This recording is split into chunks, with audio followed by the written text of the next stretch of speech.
Continuamos con más de Noti Express y hablaremos acerca de cuál es la curva de las emociones en la pandemia, cómo manejarlas, cómo controlarlas, cómo encaminarlas.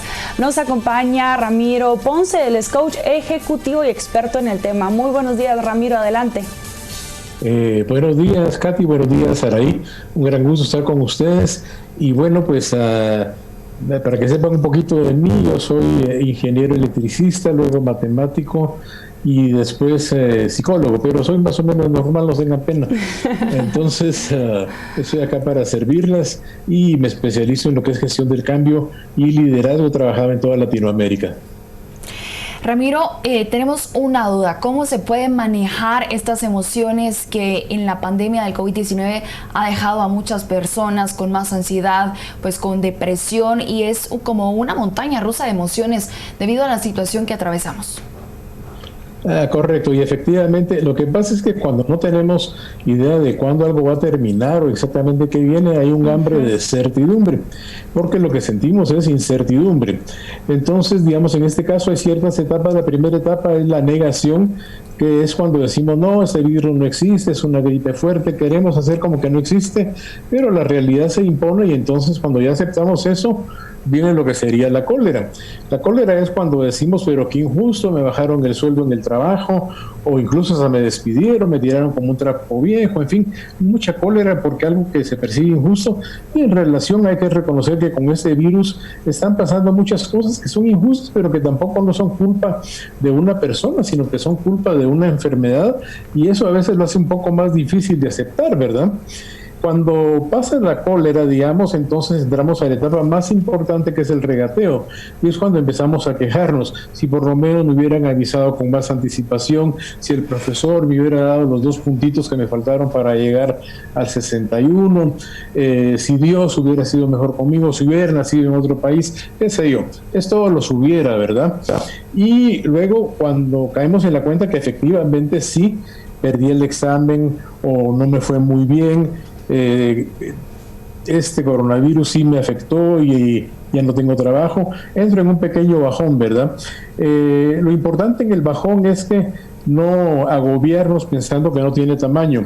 La pregunta clave acá es ¿qué es lo peor que me puede pasar? Porque es increíble las jugarretas que le hace a uno la imaginación cuando uno en la noche sobre todo hace tsunamis en un vaso de agua, ¿verdad? Entonces fíjense, negación, cólera, regateo, el bajón, y luego viene el periodo de prueba, que es cuando ya al final aprendemos, empezamos a buscar oportunidades, reaccionamos de manera positiva y empezamos poquito a poco a salir de la crisis. Pero todo eso que les he mencionado pues lleva un cierto tiempo, ¿verdad? Me encanta la forma en la que lo explica, y creo que todos de alguna u otra forma hemos pasado por todas esas etapas. Aprovechando entonces su experiencia, ¿cómo nos sentimos tranquilos? ¿Cómo logramos encontrar esa paz mental en estos momentos en el que precisamente, como usted dice al inicio de esta entrevista, hay una gran incertidumbre? Bueno, esa es la pregunta del millón, ¿verdad? Yo diría que en la parte de la cólera, si uno es el colérico y está bravo, la sugerencia es no tome ninguna decisión clave en esa época, porque probablemente va a ser equivocada. En el regateo, si usted ve que alguien está quejándose mucho, un familiar o un trabajador, denle un pequeño sacudón, pero en el sentido de decirle, mira, es cierto, todos quisiéramos que no hubiera pasado eso, todos quisiéramos que las cosas fueran como antes, pero ya no son. Lo que tenemos ahora es esto. Entonces, con esto que tenemos, ¿qué podemos hacer? Miremos hacia adelante, y por poquito que sea, miremos qué podemos hacer con esto, porque ver para atrás es muy difícil caminar hacia adelante con un carro si vamos todo el tiempo mirando por el retrovisor, ¿verdad? Y yo no digo que sea fácil, es duro, pero vale la pena hacer el intento de ver con lo que tengo ahora qué puedo hacer. Puedo modificar mi negocio, puedo darle un cauce nuevo. Si ya estoy en el bajón, entonces es importante pedir ayuda, eso es muy importante. Y preguntarme lo que decía antes, ¿qué es lo peor que me puede pasar? Porque es cierto, es una situación no fácil, pero usualmente lo peor que me puede pasar no es tan grave como las fantasías que hace mi cabeza. Somos especialistas en hacer fantasías terribles, y a veces la realidad no es bonita, pero tampoco es tan terrible como nos lo imaginamos. Y finalmente, pues mantenernos aprendiendo, ser amable con todo el mundo, eso es muy importante. Vamos a necesitar alianzas para salir adelante, tener metas al menos de corto plazo, hacer una agenda diaria, tener un horario regular, mantenerme lo más optimista que pueda, hacer llamadas solo porque sí a mi gente, eso ayuda mucho. No hay nada más confortante que el jefe lo llame a uno para decirle, mira cómo estás, cómo está tu familia, y no te hablo para nada de trabajo, solo quiero saber cómo te sentís. Yo creo que esos son algunos tips que nos podrían ayudar por lo menos a sentirnos un poco mejor a lo largo de esta pandemia. Ramiro, se habla pues de todas las emociones malas que esto ha causado en las personas en cuarentena debido al encierro, debido a que no pueden compartir con sus amigos, pero también hay que hablar de las cosas buenas que ha generado en personas, que ha cambiado hábitos de varias personas, ha ayudado a reflexionar. Incluso pues he tenido la oportunidad de escuchar a personas que han cambiado su forma de pensar, pues compartir más en familia, valorar más lo que antes no se hacía.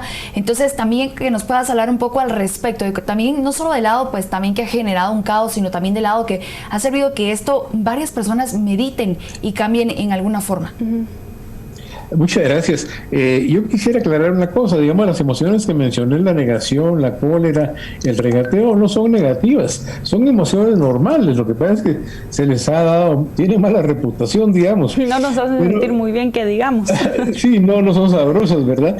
No. Pero son parte del proceso, ¿verdad? Entonces son nuestras amigas disfrazadas. Ahora, es muy cierto lo que tú dices en relación a que efectivamente, ¿cuántas veces, por ejemplo, ahora ustedes miren en la red cuántos seminarios en línea hay, cuánta creatividad? Yo conozco gente que se ha puesto a llevar comida a las casas, ha desarrollado una creatividad increíble, eran profesionales, pero no vacilaron ni les dio ninguna pena empezar a hacer esto.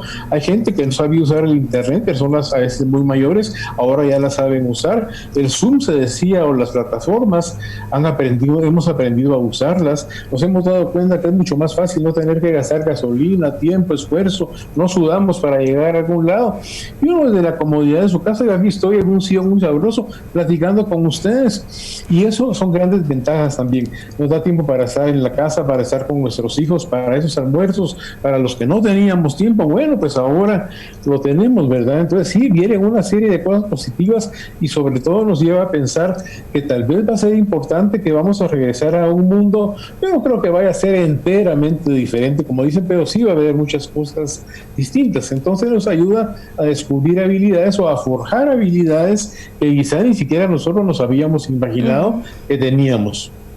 Estoy totalmente de acuerdo con usted. Antes nos quejaban mucho del tiempo y ahora tenemos tiempo, y quizá tenemos mucho tiempo en casa para compartir con los hijos, para desempolvar ese cuaderno viejito de la abuelita y hacer sus recetas elaboradas que no teníamos tiempo. Eso es algo muy positivo, que hay que aprender a vivir con tener tiempo también, así como con no tener, hay que aprender con tener suficiente tiempo. ¿Cómo podríamos mantenernos motivados?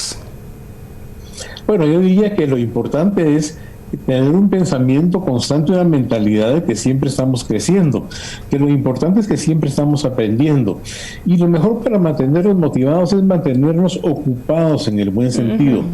No caigamos en la pasividad. Aunque nos muramos de miedo, demos el primer paso, vamos para adelante. Lo peor que nos puede pasar es que nos equivoquemos y aprendemos algo, pero si nos quedamos esperando a que algo bueno nos pase, nos caiga del cielo, ahí sí vamos mal. Entonces animémonos a dar el primer paso, a hacer cosas que antes no hacíamos, a hacer cosas que no hubiéramos pensado que podíamos hacer, a platicar con expertos, a platicar con gente que sabe de otras cosas. Aprovechemos sobre todo para activarnos, ¿verdad? La idea no es mantenerse preocupado, sino ocupado haciendo cosas productivas y experimentando, con un sentido de curiosidad, con un sentido, digamos, no de felicidad completa, claro, pero sí de estar curiosos, interesados en ver lo que la vida nos está presentando, porque hay mucho de bueno en esto.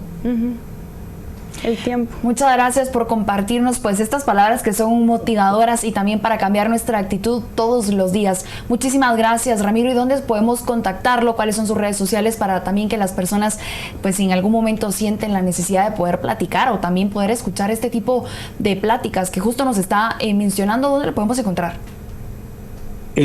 Pues me gustaría decir que yo orgullosamente soy de servicios de expertos de consultoría SEC.